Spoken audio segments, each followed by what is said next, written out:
প্রবাসীদের বাড়িতে গিয়ে পাসপোর্ট করে দেওয়ার সেই স্বপ্ন পূরণ করতে পারেনি ইউনূসের ধাপ্পাবাজির সরকার। পাসপোর্ট হবে আমাদের, ছাপার দরকার নেই, পাসপোর্ট এখান থেকে যাবে, আপনার টেলিফোনে চলে আসবে পাসপোর্ট। এটার জন্য লাইন ধরতে হবে কেন, অফিসে যেতে হবে কেন?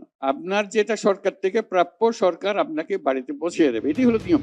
বাংলাদেশকে বিদেশি বিনিয়োগে ভরিয়ে দেওয়ার আশ্বাসে বিডার নতুন প্রেসিডেন্ট আশিককে নিয়োগ দেওয়ার শুরুতে গাল ভরা অনেক গল্প আমাদেরকে শোনানো হয়েছিল, কিন্তু বাস্তবে 2024 সালের চেয়ে 2025 সালে দেশে 20% বিদেশি বিনিয়োগ কমেছে।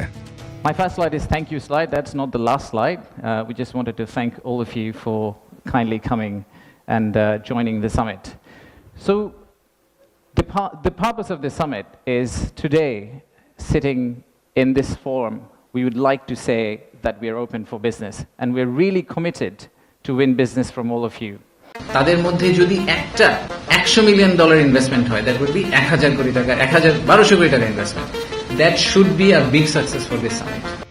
ইউনূসের আমলে গুরুত্বপূর্ণ দুটি কমিশন গঠন করা হয়েছিল, একটি সংবিধান সংস্কার কমিশন, অন্যটি পিলখানা হত্যাকাণ্ডে গঠিত স্বাধীন তদন্ত কমিশন।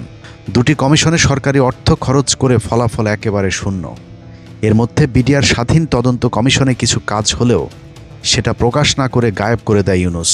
আর সংবিধান সংস্কার কমিশনের নামে পুরোটাই ছিল ইউনূসের ঘনিষ্ঠজন আলী রিয়াজের মহা প্রতারণা। জনগণের টাকা লুটপাট করবার পর আলী রিয়াজও এখন আমেরিকাতে চম্পট দিয়েছে। ক্ষমতা গ্রহণের শুরু থেকে শেষ পর্যন্ত প্রতারণা করে গিয়েছে ডক্টর ইউনূসের সরকার। 1.5 বছরে পুরো বিপ্লব ধ্বংস করে অসভ্যের মতো জাতির উদ্দেশ্যে বিদায়ী ভাষণে বলেন তার উপর অর্পিত সব দায়িত্ব নাকি তিনি নিষ্ঠার সাথে পালন করে গিয়েছেন।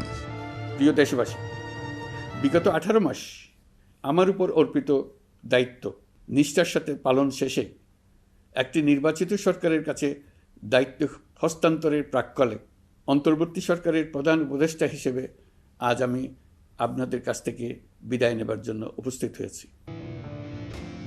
মুখে মধুওয়ালা ইউনূসের ভেতরটা কত বিষাক্ত সেটা খাতা কলমে একটু বুঝিয়ে আসি চলুন।